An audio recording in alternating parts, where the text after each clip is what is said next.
இன்றைய நாளுக்கான ஆசீர்வாதமான வசனம் நீதிமொழிகள் 23வது அதிகாரம் 18வது வசனம். நிச்சயமாக முடிவு உண்டு, உன் நம்பிக்கை வீண் போகாது. பிரியமானவர்களே, இன்றைக்கு நீங்க சந்திக்கிற எல்லா விதமான போராட்டங்களுக்கும் பிரச்சனைகளுக்கும் நிச்சயமாக முடிவு உண்டு. கர்த்தர் மேல் உங்கள் நம்பிக்கை நீங்கள் வைக்கும் பொழுது அந்த நம்பிக்கை வீண் போகாது. ஹல்லேலூயா. வேதம் இப்படியாக சொல்லுகிறது, விசுவாசிக்கிறவனுக்கு எல்லாம் ஆகும் என்று. அது மாத்திரமல்ல, நீ விசுவாசித்தால் தேவனுடைய மகிமையை காண்பாய் என்று வேதம் சொல்லுகிறது. பிரியமானவர்களே, கர்த்தர் நிச்சயமாக உங்களுடைய போராட்டங்களுக்கு ஒரு முடிவை கட்டளையிட்டு உங்களை ஆசிர்வதிப்பார். ஜெபம்.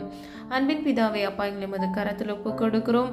அறிந்தும் அறியாமல் செய்த தவறுகளை மன்னிங்கப்பா. இந்த வசனத்தின்படி உங்களுடைய பிள்ளைகளுடைய வாழ்க்கையில் இருக்கக்கூடிய எல்லா பிரச்சனைகளுக்கும் ஒரு முடிவை கட்டளையிட்டு இயேசுவின் நாமத்தினால் உங்களுடைய பிள்ளைகளை ஆசிர்வதித்து பாதுகாத்து வழிநடத்துங்க.